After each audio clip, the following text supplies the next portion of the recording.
புரட்சித் தலைவர் எம்ஜிஆர் அவர்கள் தான் முதலமைச்சராக பொறுப்பேற்று நிறைவேற்றிய பல திட்டங்களுள் மகத்தான திட்டமாக போற்றப்படுவது ஏழை குழந்தைகளுக்கான சத்துணவு திட்டம். எம்ஜிஆர் அவர்கள் தன் இளமை காலத்தில் வறுமையின் கொடுமையை அறிந்திருந்தார். எனவே தான் முதலமைச்சரான பின் பள்ளி குழந்தைகளின் ஆரோக்கியத்தை பற்றி எம்ஜிஆர் அவர்கள் பெரிதும் அக்கறை காட்டினார். பள்ளிகளில் படிக்கும் ஏழை குழந்தைகள் பலர் சத்தான உணவு இன்றி மெலிந்தும் நோய்வாய்ப்பட்டும் இருப்பதைக் கண்டு மனம் வருந்தினார் எம்ஜிஆர். ஏற்கனவே தமிழக பள்ளிகளில் பெருந்தலைவர் காமராஜர் ஆட்சி காலத்தில் தொடங்கப்பட்ட மதிய உணவு திட்டம் நடைபெற்று கொண்டிருந்தது.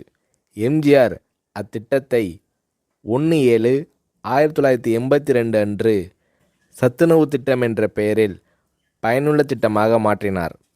எம்ஜிஆர் அவர்கள் சத்துணவு திட்டத்திற்காக 100 கோடி ரூபாயை ஒதுக்கீடு செய்தார். முட்டை, காய்கறிகள் அதிகம் கலந்த சத்துள்ள உணவு 5 முதல் 14 வயது வரை உள்ள குழந்தைகளுக்கு வழங்கப்பட வேண்டும் என்பதே சத்துணவு திட்டத்தின் குறிக்கோளாகும்.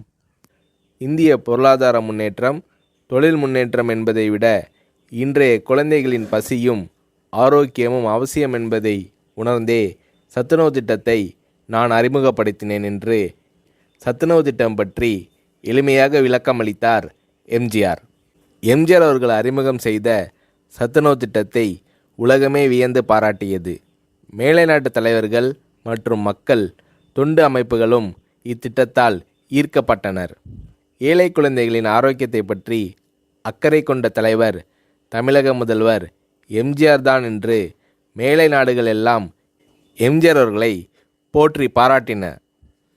எம்ஜிஆர் அவர்கள் தான் முதலமைச்சராக பதவி வகித்த போது தீட்டிய நல்ல பல திட்டங்களால் எம்ஜிஆர் அவர்களை புரட்சித் தலைவர் என்று மக்கள் பாராட்டத் தொடங்கினர்.